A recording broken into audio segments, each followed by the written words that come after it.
The Kansas criminal court system. These are the basic steps of what a person accused of a crime goes through in the Kansas criminal justice court system, from the offender's initial arrest until their sentencing. This video is a brief overview and not legal advice. We recommend that any questions you have regarding your criminal court case or the case of someone you are seeking information for should be directed to your court-appointed lawyer or a lawyer whose services that you are paying for. Now, let's go through each step in the process. The crime. In order for someone to first enter the Kansas criminal court system, they must first be accused of a crime. The individual doesn't necessarily have to have committed a crime. The arresting law enforcement agency just must have a reasonable suspicion that the person arrested was the offender. The arrest. An arrest is the act of apprehending and taking a person into custody, meaning to capture and detain them in a Kansas City or county jail until further information about the crime can be gathered and decisions about the next steps in the legal process can be made. The arrest can also be due to a warrant being issued. Booking. The arrested is taken to a police station and booked. Booking includes having your photo and fingerprints taken, as well as being asked a lot of questions about what happened that lead to the arrest, your personal history, and state of mind. An investigation is started immediately into your criminal history, evidence, or witnesses. Most Kansas licensed attorneys will recommend at this point that you remain silent and do not offer any information, because you can count on anything you do say will be used against you. When allowed to make your one call, it is best to call a reliable family member or an attorney, because they will know where and how to communicate with you and can communicate on your behalf. Bond companies and attorneys do not always take collect calls, which is the only way the arrested can call. It is not advisable to call a friend, dating partner, or anyone involved in the crime.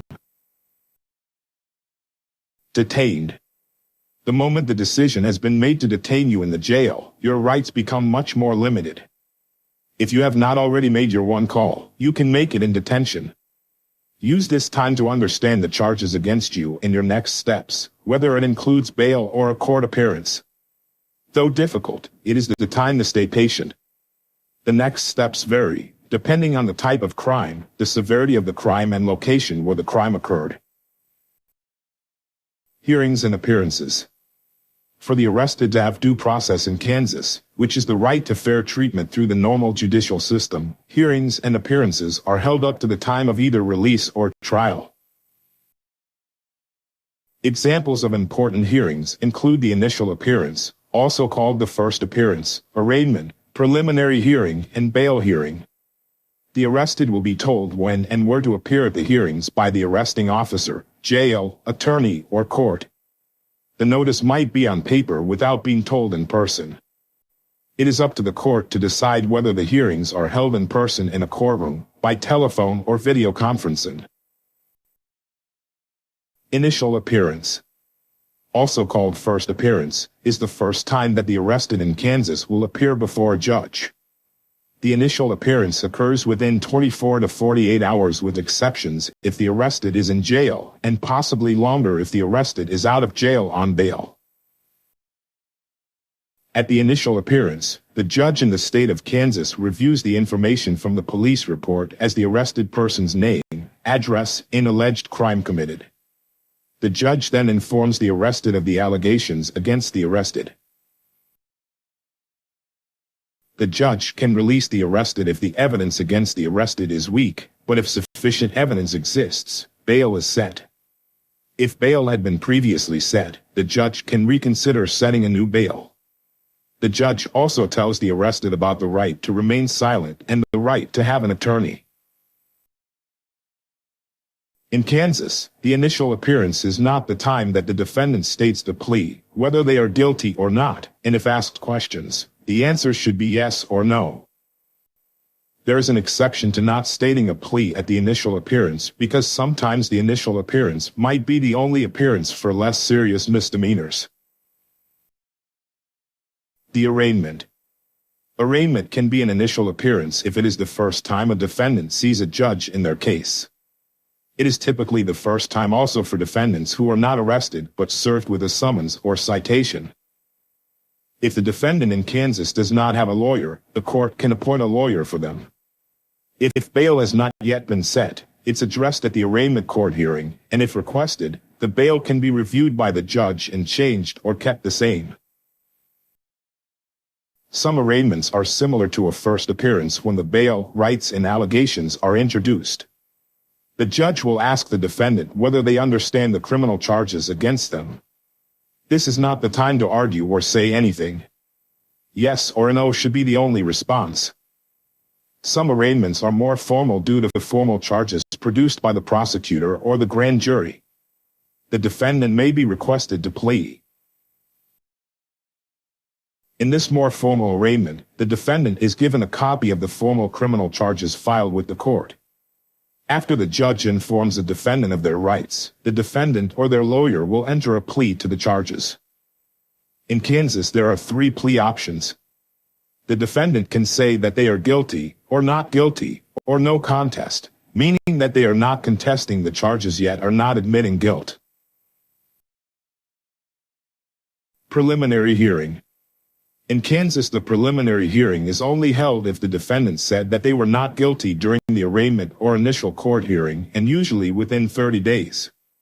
Think of it as a screening process to gather evidence, witness reports, and the incident reports to determine whether the case should go to trial.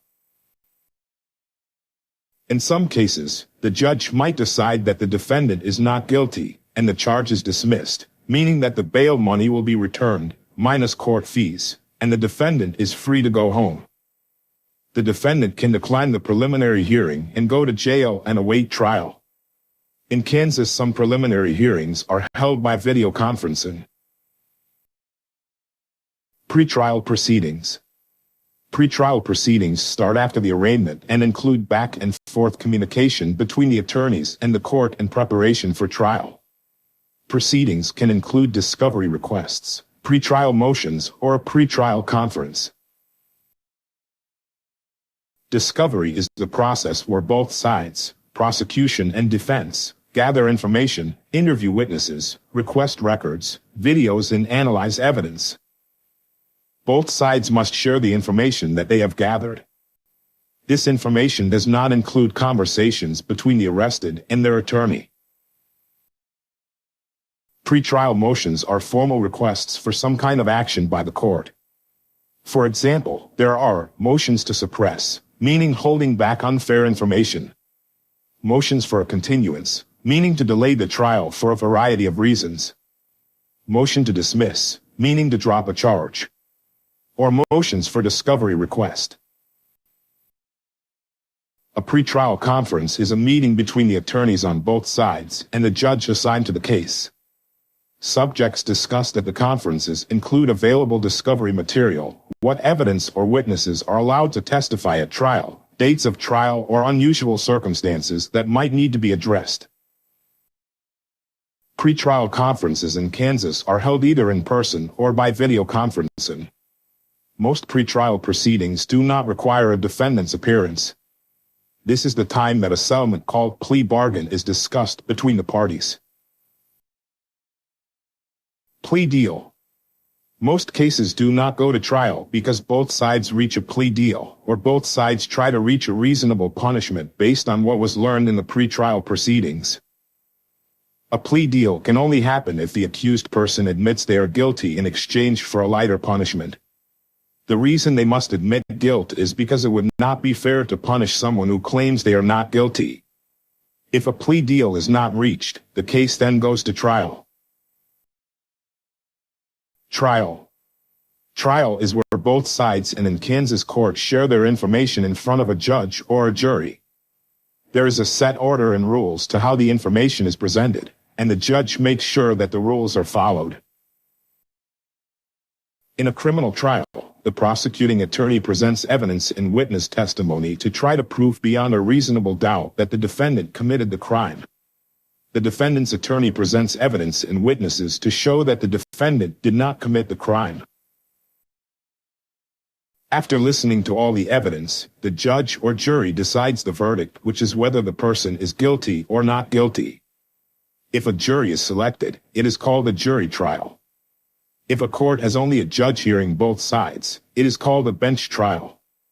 If the defendant is found not guilty, they are acquitted because there was not enough evidence against them, and they are soon released from jail or bail conditions. If they are found to be guilty, the next step is sentencing. Sentencing. Sentencing is the punishment that the judge decides the person should get. Judges use sentencing guidelines written by Kansas to suggest fair punishment for the crime. Sentences can include a combination of jail or prison time, probation, fines, restitution, damages, and other conditions. Probation can be also required after jail or prison time is served, or instead of incarceration.